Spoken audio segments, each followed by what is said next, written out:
नमस्कार, मैं हूं नीरू। तो ईरान और अमेरिका के बीच समझौते से पहले ट्रंप का एक बड़ा बयान सामने आ गया है। ट्रंप ने जो कहा है वो क्या कहा है और किस तरह से आगे आने वाले दिनों में ईरान इसे लेकर अपनी तैयारी और तेज करेगा, बातचीत करने के लिए मयंक मेरे साथ जुड़ गए हैं। मयंक, ट्रंप का आज का जो बयान है वो कहा जा रहा है कि अब इससे स्पष्ट हो गया है कि ट्रंप की आगे की नीति क्या, रणनीति क्या होगी अगर समझौता नहीं होता है ईरान के साथ। देखिए, ट्रंप की तरफ से एक बयान आया है। ट्रंप ने कहा है कि अगर ईरान के साथ किसी तरह का न्यूक्लियर समझौता, न्यूक्लियर डील नहीं होती है तो ईरान पर इजराइल की लीडरशिप में हमला होगा।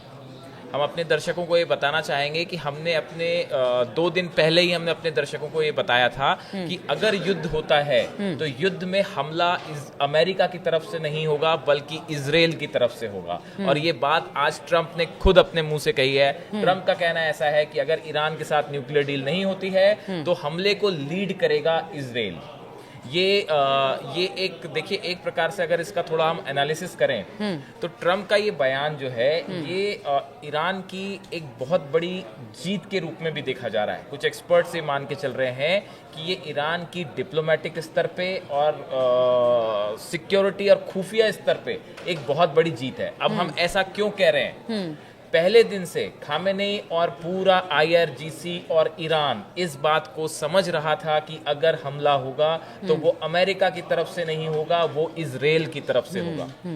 ईरान ने अपनी जितनी मिसाइल्स हैं, बैलिस्टिक मिसाइल्स जितनी हैं, वो सब की सब जो है तेल अवीव की तरफ टारगेट करके रख रखी हैं पहले दिन से। अच्छा। जितने उनके डिफेंस सिस्टम हैं, मिसाइल डिफेंस सिस्टम हैं, वो सब के सब जो हैं वो इजराइल से हमले के लिए तैयार हो, यानी अंदाजा पहले से था। तीसरी चीज, जितनी खुफिया जानकारियां ईरान को आई उसके मुताबिक जो प्लानिंग की गई वो इस बात के लिए पहले से भाप चुके थे। खामेनेई और ईरान इस बात को पहले से समझ चुके थे कि कोई भी हमला होगा अगर, तो वो संभवतः पहले इजराइल की तरफ से होगा, नेतन्याहू की तरफ से होगा।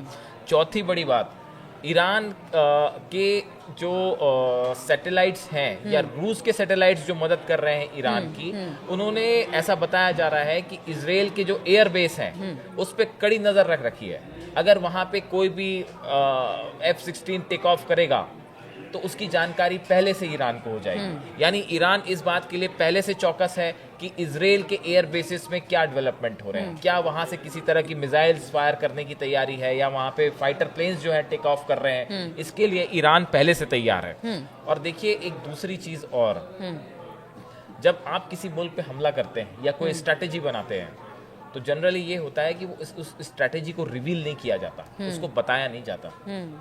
ईरान पे या किसी भी मुल्क पे जब आप हमला करते हैं, और खासकर तब जब सामने वाले के पास भी, ईरान के पास भी बैलिस्टिक मिसाइल्स हैं, ईरान के पास भी जो है न्यूक्लियर बम है या नहीं है, कुछ पता नहीं है, अंदाज नहीं है आपको कि क्या हो सकता है क्या नहीं हो सकता। ऐसी स्थिति में अगर आप ईरान पे हमला करें और आपने पहले से ये वार्निंग दे दी कि साहब हमला तो इजराइल की तरफ से होगा या इजराइल की लीडरशिप में होगा, तो ये अपने आप में इसको लेके बड़े सवाल उठ रहे हैं। कई जो सुरक्षा विशेषज्ञ हैं उनका कहना है कि ये बयान नहीं दिया जाता तो ज्यादा बेहतर था। खैर, वो जो भी हो, लेकिन कुल मिला के पिछले, हमने बार बार ये बात को कहा कि पिछले 1 महीने के अंदर जिस तरह से ईरान ने अपनी मिलिट्री का मूवमेंट किया, जिस तरह से अपनी मिसाइल्स का, बैलिस्टिक मिसाइल्स का मूवमेंट किया, फाइटर प्लेन्स का मूवमेंट किया, शिप्स जो है वो ओमान की खाड़ी में उतार दिए, जिस तरह से उन्होंने अपनी सबमरीन्स निकाल दी, ये पूरी तैयारी जो थी, ये पूरी तैयारी इजराइल को काउंटर करने के लिए। मयंक, ठीक है, ये सारी बातें तो हमने की कि किस तरह से ट्रंप ने कहा कि वो जो इजराइल है वो हमला करेगा ईरान पर अगर युद्ध जैसी स्थिति बनती है। लेकिन ये तो पहले से पता था कि देखिए, ट्रंप जो है वो नेतन्याहू के पीछे खड़े हैं, और बात ये हो रही है कि हमेशा से नेतन्याहू के कंधे पर बंदूक रखकर चलाने की बात, इस तरह से, मतलब जिस तरह से सोशल मीडिया और बाकी जगहों पर भी चीजें होती हैं, तो इसमें नया क्या है? क्या ट्रंप नहीं चाहते कि वो खुलकर इसमें सामने आए?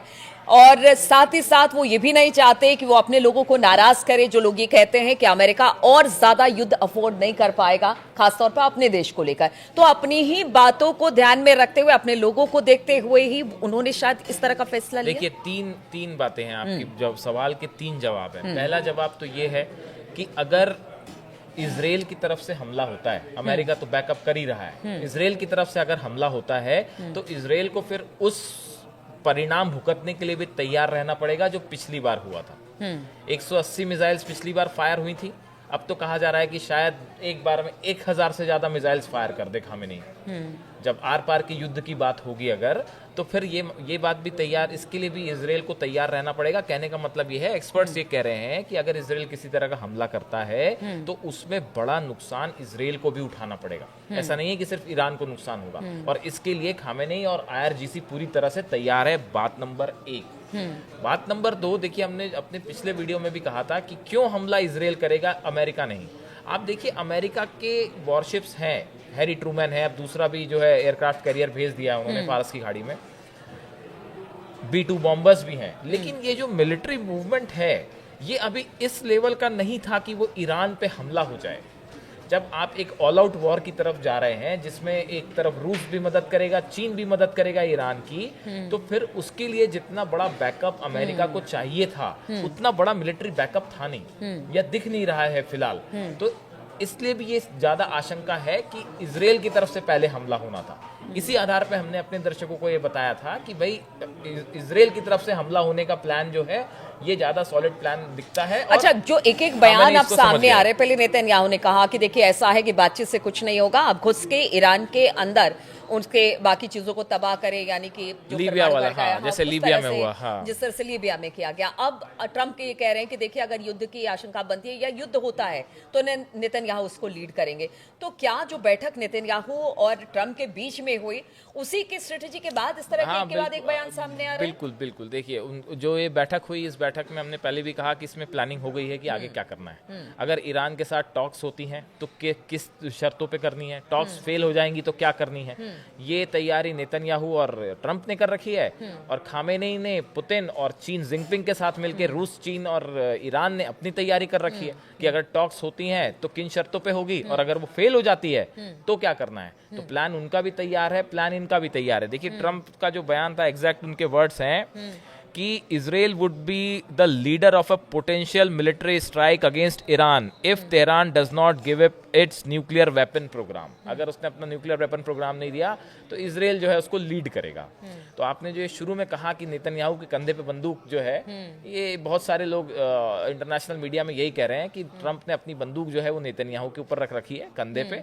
और इस बार जो है एक बात तो समझिए, अगर इजराइल की तरफ से कोई हमला होता है तो उसमें इजराइल के ऊपर जबरदस्त पलटवार होगा, इसमें कोई शक नहीं है। और इसका बड़ा नुकसान इजराइल को उठाना पड़ेगा। देखिए आयरन डोम सिस्टम और जिनके जितने डिफेंस सिस्टम हैं, इवन थार्ड भी जो है वो नहीं रोक पाया, ईरान की जो मिसाइल्स अटैक थी उसको नहीं रोक पाया। तो कुल मिला के इस युद्ध में अगर इजराइल हमला करता है किसी तरह का, रूस पहले कह चुका है कि आप सोचिएगा भी मत न्यूक्लियर इंस्टॉलमेंट्स जो है ईरान के उस पर निशाना बनाने की, तो इसको पल भर की भी देर नहीं लगेगी कि इसमें रूस, चीन, ईरान एक तरफ हो जाए और अमेरिका और इजराइल एक तरफ हो जाए, बड़ा युद्ध हो जाए। लेकिन बड़े लाइटर मोड पे मयंक कि वो एक कहावत है ना कि पहले आप मारो, या पहले कहते हैं ना कि सामने वाला कह रहा है कि पहले आप मारो, लेकिन कौन मारेगा पहले, क्योंकि इसका नुकसान, इसका वो जो आप बात कह रहे हो वो इसलिए क्योंकि इस समय फिर से हम कहेंगे कि पूरे दुनिया में जो है वो ट्रम्प टैरिफ से वैसे ही जो है वो इकोनॉमी का बुरा हाल हो रखा है। ऐसे में एक वॉर और झेलना बेहद ही मुश्किल होगा, ना सिर्फ अमेरिका के लिए, पूरे यूरोप के लिए। तो ऐसे हालात में बेहतर यही होगा कि इस पे कोई समझौता हो जाए जो शनिवार को है, और अगर नहीं होता है और अगर युद्ध होता है तो फिर उसके बाद ये खामेनी वर्सेस नेतन्याहू के बीच आर पार की लड़ाई छिड़ने वाली है। देखिए समझौते को एक दिन और बचाए, यानी कि एक दिन शुक्रवार और उसके बाद शनिवार को बातचीत होनी है। अब देखिए शनिवार तक का इंतजार करना पड़ेगा, लेकिन उससे पहले ऐसे ऐसे बयान आ जा रहे हैं जो कि आशंकाओं को और प्रबल कर रहे हैं कि क्या ट्रंप और जो ईरान है वो आमने सामने होंगे। और इसीलिए लगातार उन बयानों को हम अपने दर्शकों के सामने रख भी रहे हैं और ये बताने की कोशिश कर रहे हैं कि किस तरह के बयान समझौते से पहले, अगर समझौता नहीं होता है तो क्या होगा, समझौता हो जाता है जैसा सब चाहते हैं कि समझौता हो जाए तो फिर किस तरह की स्थिति बनेगी। लगातार हमारी नजर बनी हुई है, आप बने रहिए हमारे साथ।